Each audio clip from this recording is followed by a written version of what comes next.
Why when we eat is more important than what we eat? We should actually eat during the day when sunlight is out. That's why if you want to eat according to the circadian rhythm, then it is not advisable to skip breakfast. Sleep at the right time, eat at the right time. That basically forms the basis of a healthy circadian rhythm. Yes. Get 8 hours of sleep. 8 hours, and what time of the 8 hours matter, because if you sleep at 2 a.m.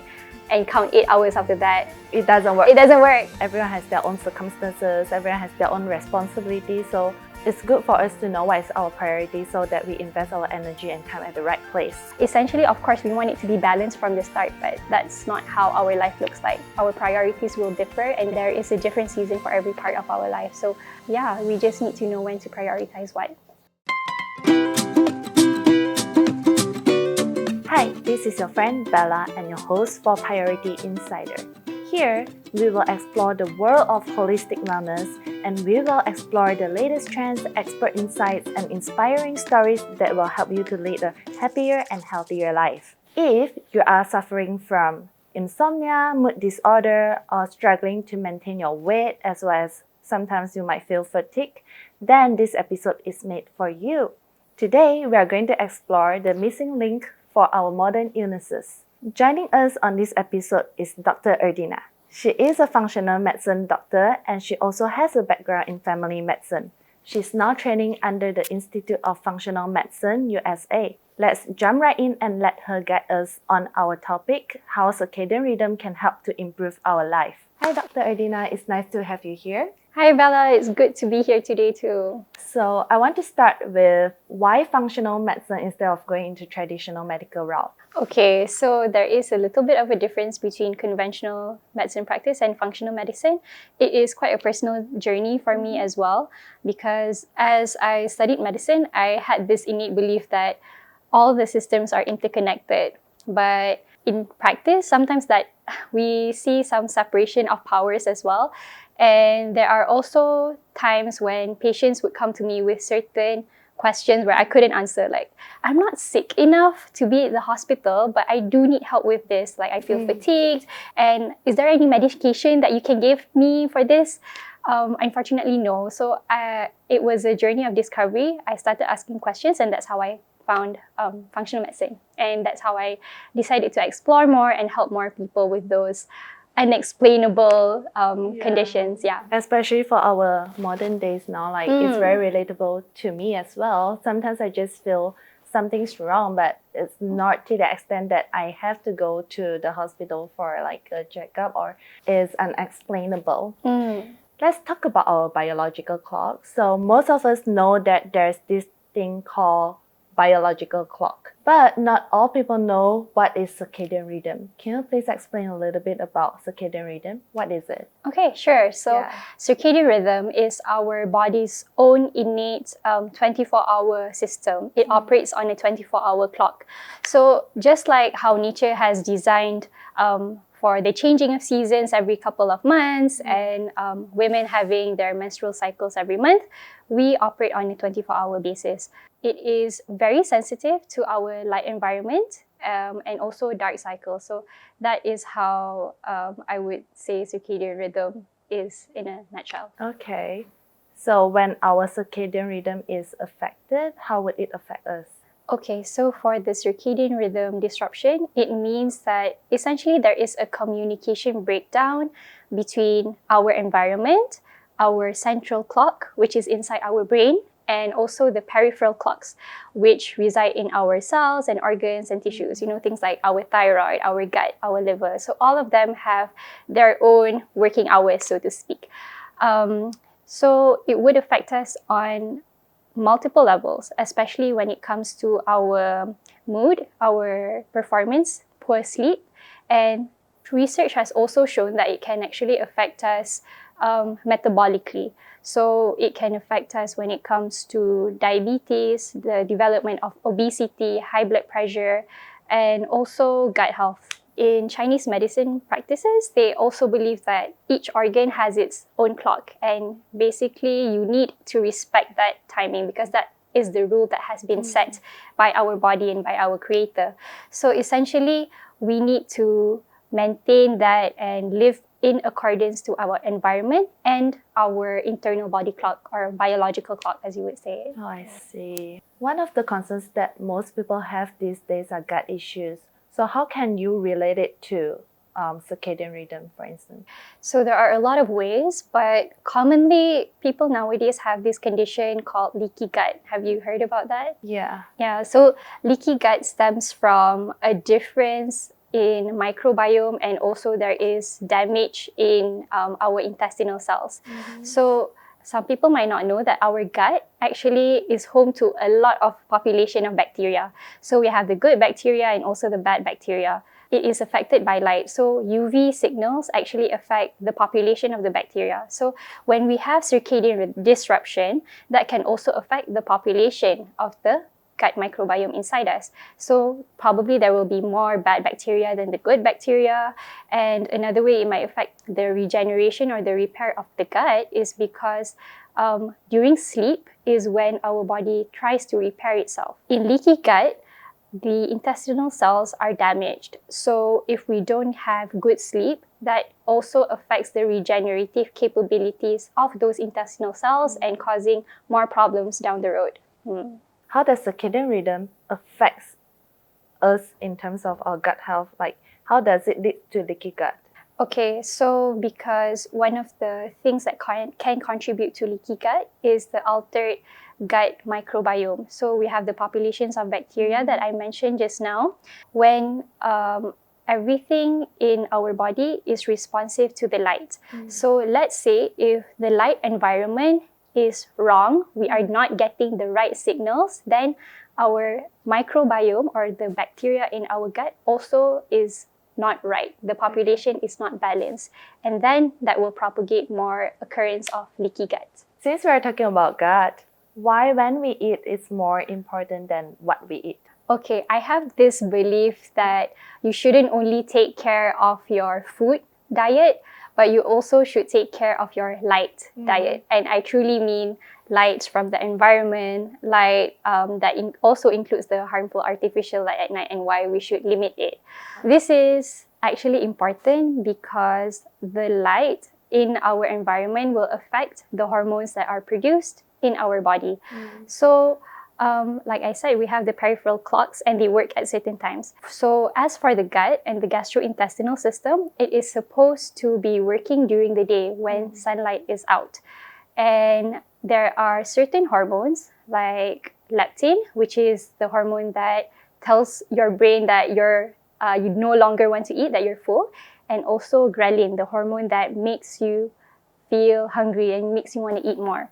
So in a person who has circadian disruption, those levels are also affected, whereby when you have artificial light at night, then the level of leptin will decrease and the level of ghrelin will increase. So that will make you want to feel like you want to eat a lot, you start eating at night. And that is a vicious cycle because that will propagate you want to stay up and eat at night, and then it can lead to things like obesity, hypertension, poor blood sugar control, diabetes, and things like that. Yeah. Oh, I'm just wondering, would you think that for weight maintenance, for people who are struggling with maintaining their weight or even losing weight, would you think that according to the concept of circadian rhythm, does that mean that if I'm eating at the right time, it will help me to lose weight more effectively than controlling what I am eating? Okay, that is a very big question, and I feel like it's important to address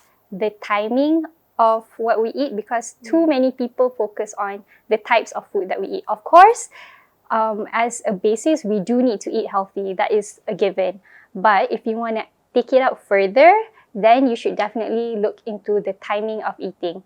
So we should actually eat during the day when sunlight is out. That's why if you want to eat according to the circadian rhythm, then it is not advisable to skip breakfast. Yeah, you should actually have breakfast the first hour upon waking up. And you should stop eating at sunset. But because of how modern life is today, then we tend to kind of like eat later. Yeah, so that is one factor which you can optimize in order to have better weight maintenance or like weight loss. Yeah. I see. Because a lot of people, they will be thinking that if I'm going to lose weight, then I would have to either cut on my calorie or I can only eat certain food, maybe blanched vegetable and meat.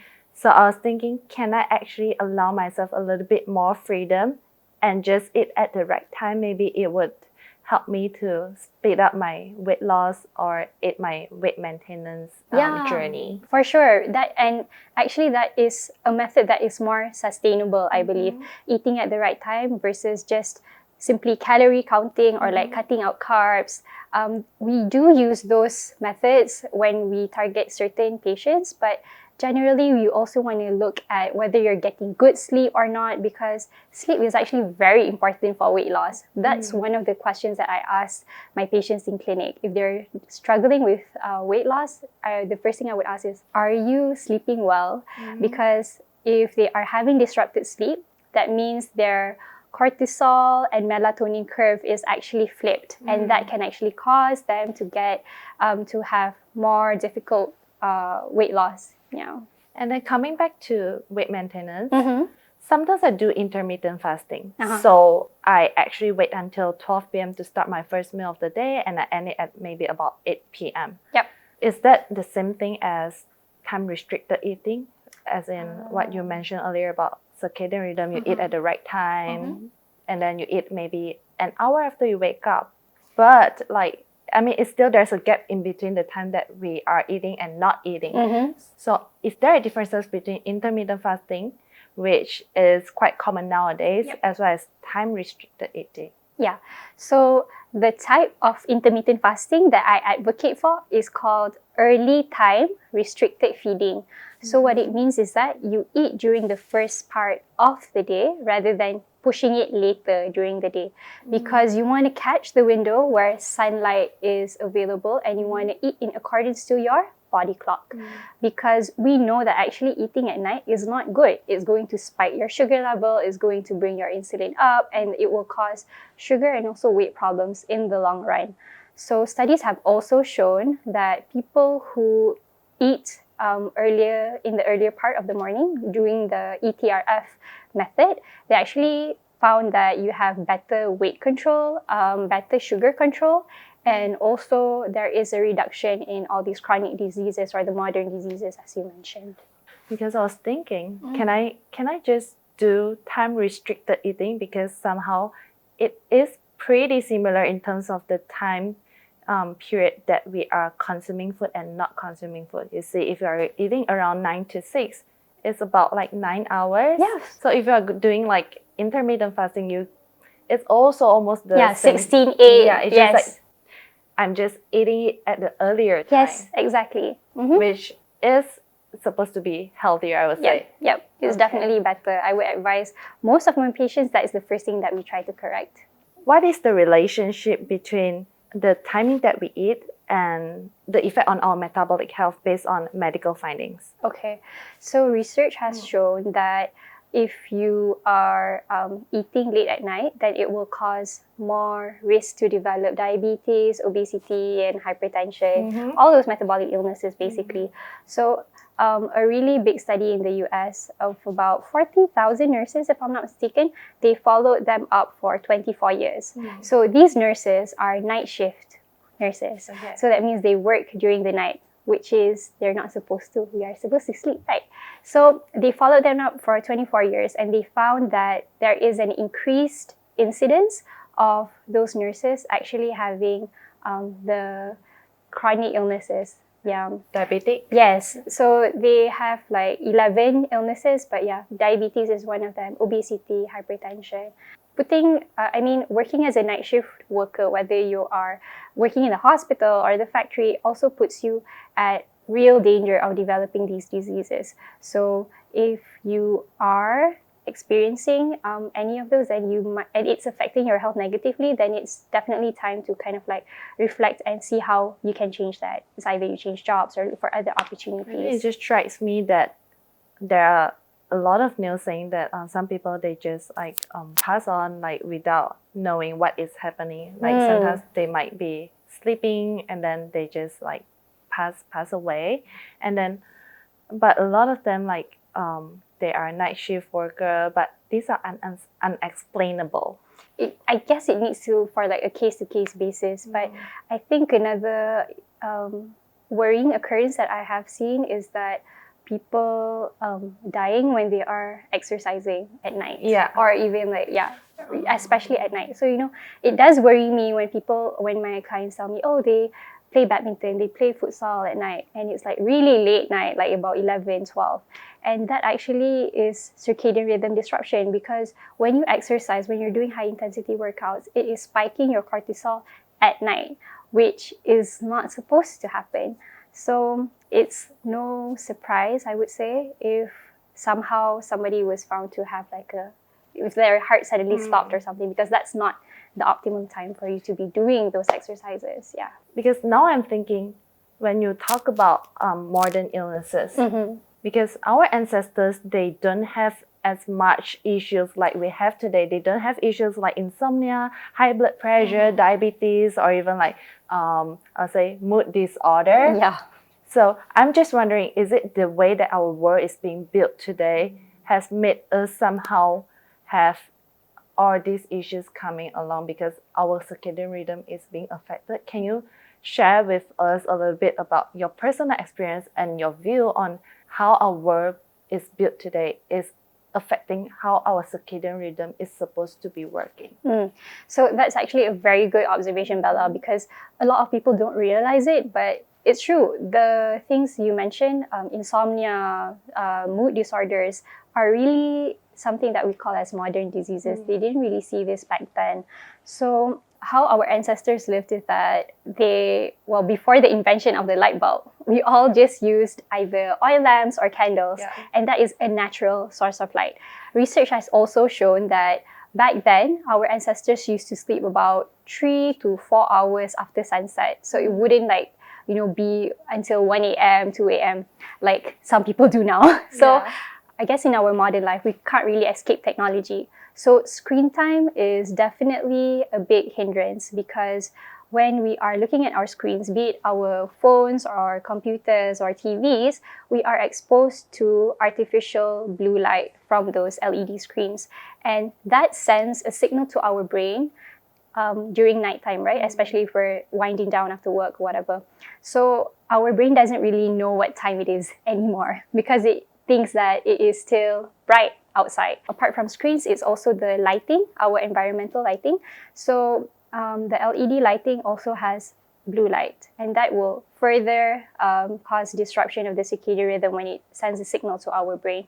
Most people, when they are working as office jobs or whatever, they are exposed to a very long time, and they don't realize the effect that it has on their sleep quality and the ability of them to kind of like relax after sunset.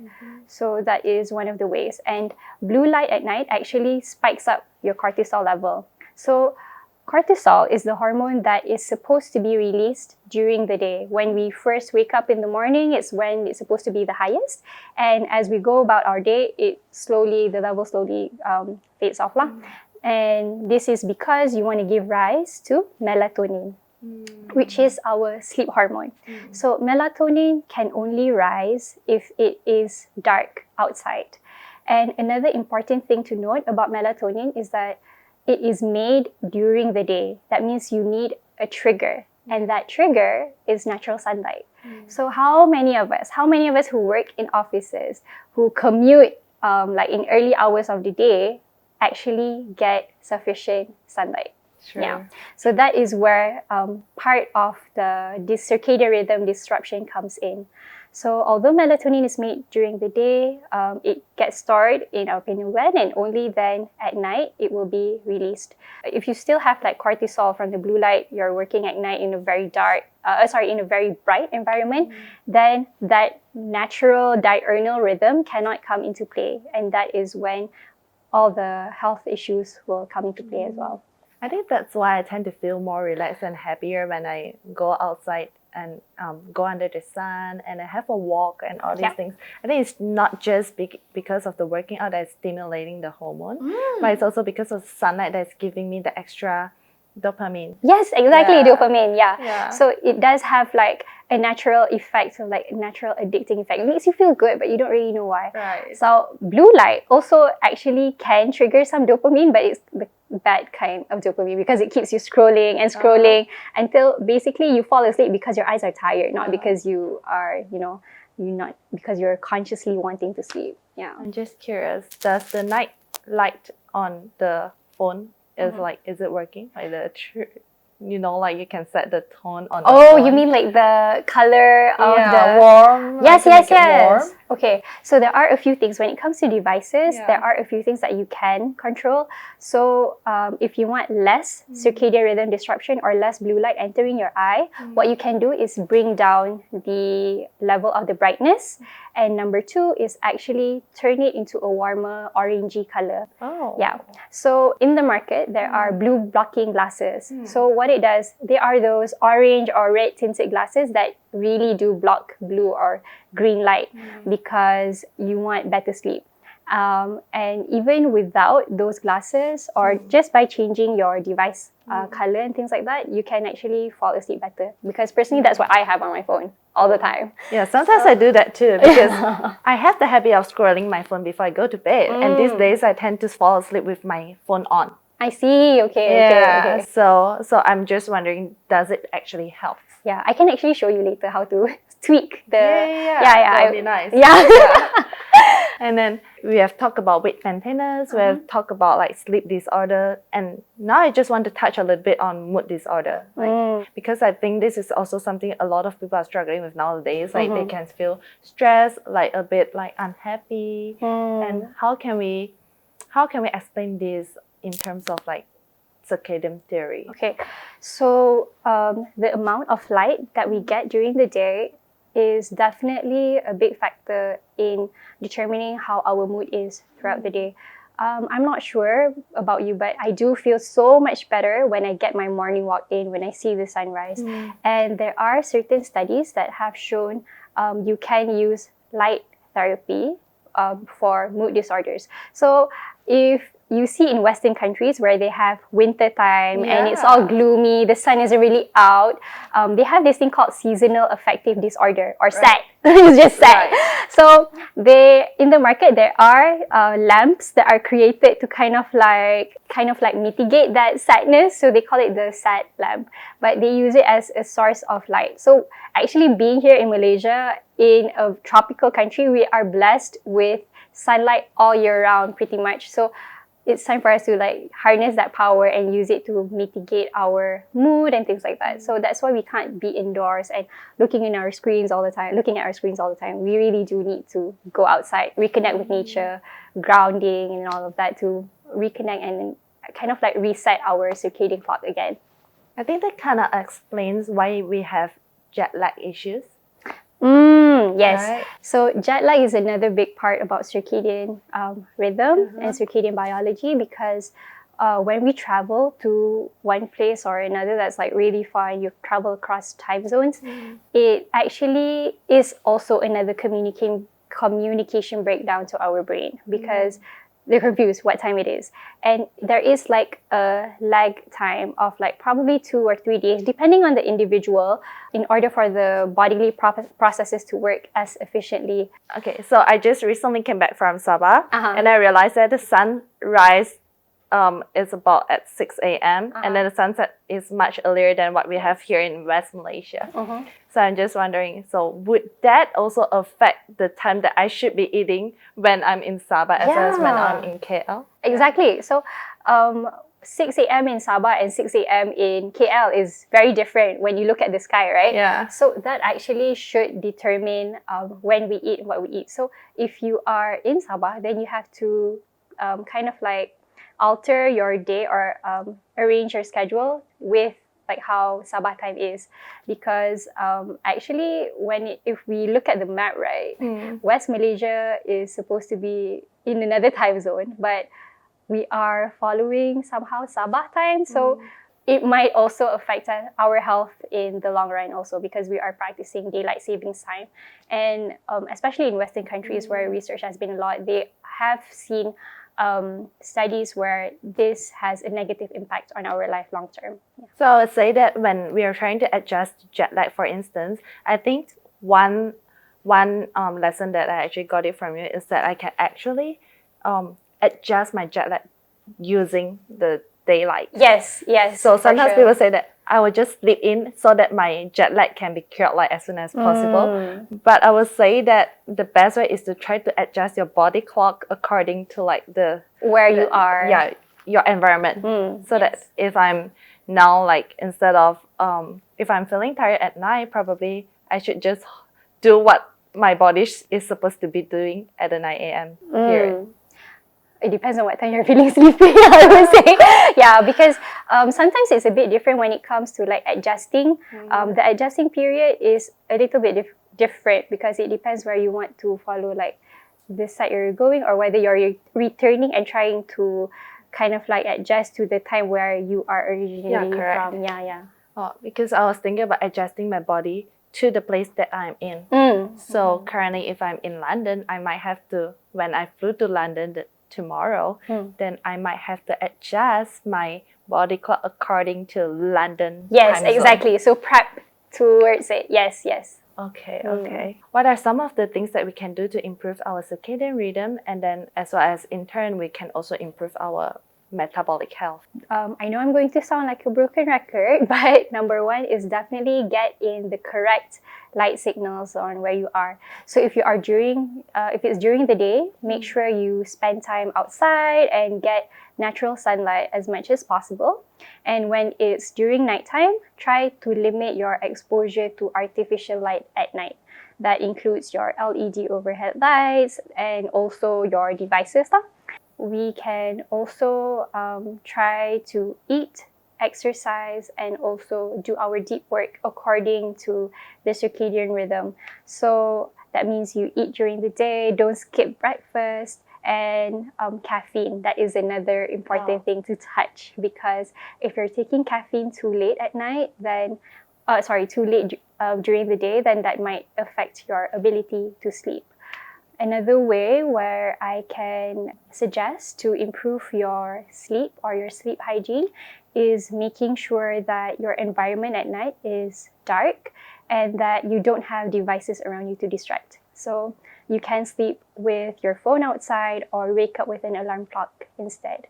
I think in order to summarize like how we can improve, basically the core is make sure that we sleep at the right time, and then make sure that we sleep in the right environment. Yes. Get 8 hours of sleep. Yes, 8 hours, and what time of the 8 hours matter, because if you sleep at 2 a.m.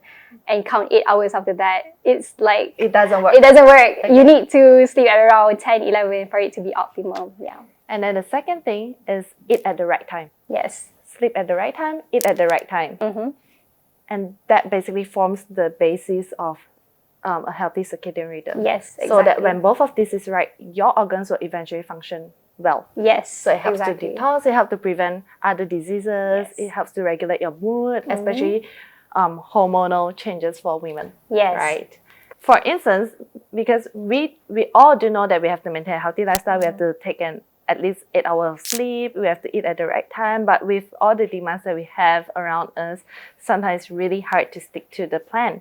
So is there any ways that, or suggestion or advices that you would give to your patients when they tell you about problems like this? Yeah. So I always say that whatever I tell them, that is like the rules of the book. But of course, I'm not the one making them, I'm just conveying the message.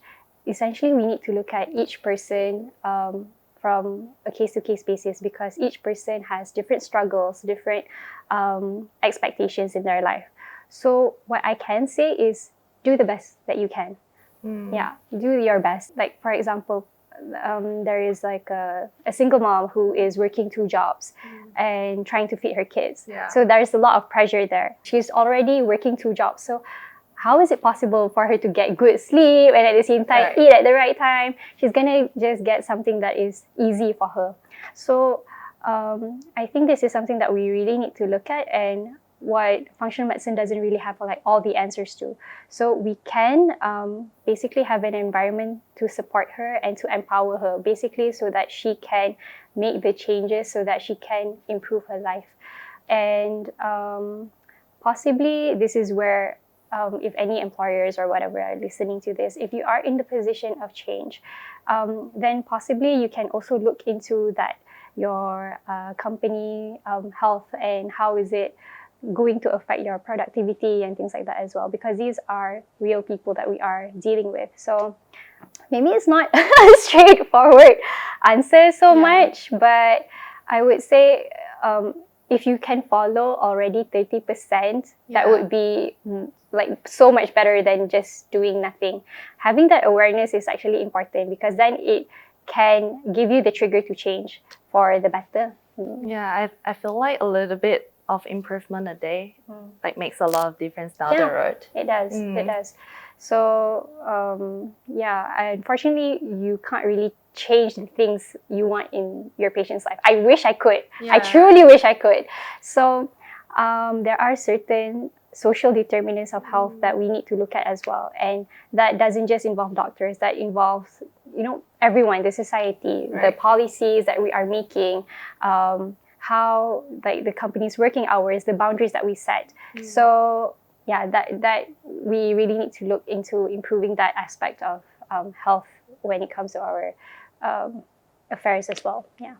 I think extending from that, in the context of financial struggle as well as in the fast-paced nature of our modern living, as a functional health medical doctor, what do you see is the relationship between maintaining our health as well as balancing up with our financial well-being?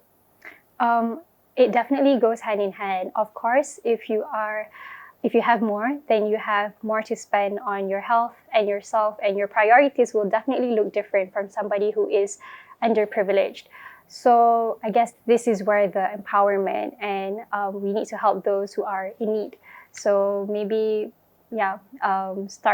maybe it can start from home first, because that's where health will begin, and the habits that we bring into our home will actually be carried forward. So I love how you mentioned about priority, because that's the whole point of the channel as well, because I want people to know that everyone has their own circumstances, everyone has their own things to have their own responsibilities. So it's good for us to know what is our priority, so that we invest our energy and time at the right place. Yeah, exactly. Another thing that I mention to my patients is that sometimes you really can't help it.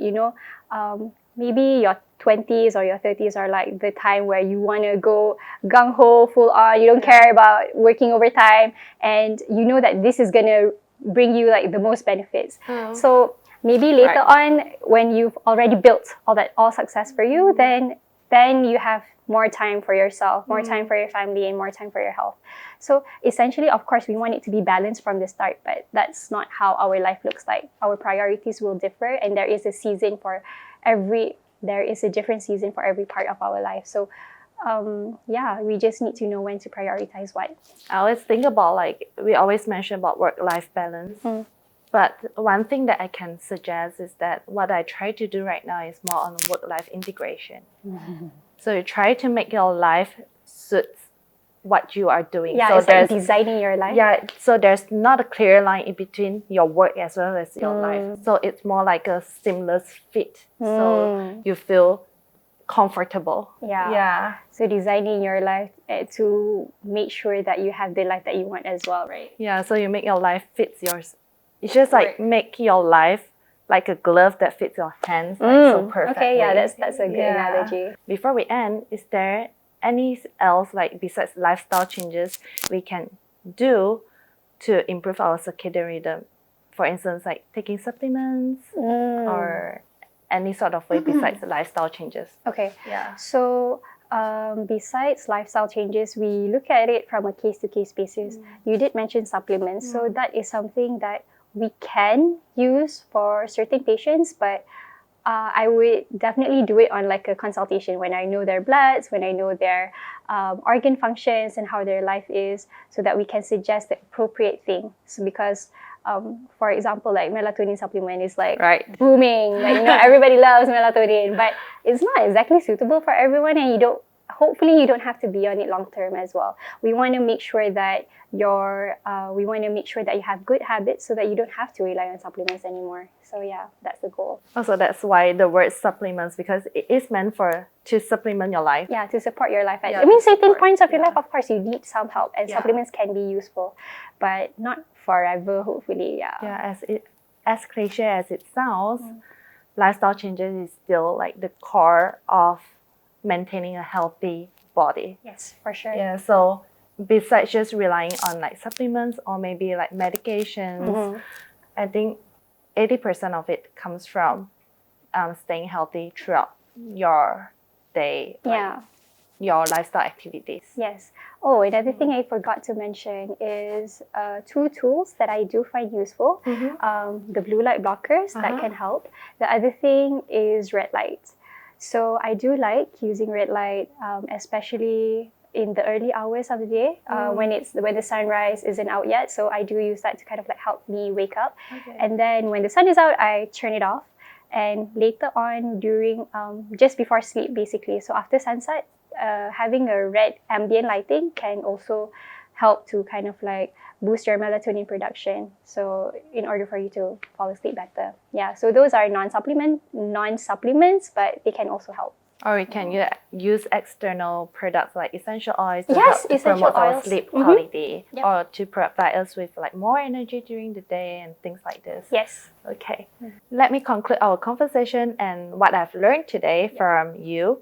So the first thing is that we have to sleep earlier and then get at least 8 hours of sleep. The second thing is keep our eating period within the daylight to promote better digestion as well as a hormonal balance. Yes. And then the third thing is get enough sunlight. Yeah, so get enough sunlight, reconnect with nature, and also try to find some time in your day to practice mindfulness as well. So that will tie in everything together and make you have a better outlook on life. Yeah, I do agree that mindfulness is very important for us to maintain a healthy lifestyle because everything starts from being mindful and aware of your every single decision and actions. Yes, Yeah. exactly. Thank you, Dr. Erdina. I find it to be very helpful to know about our circadian rhythm.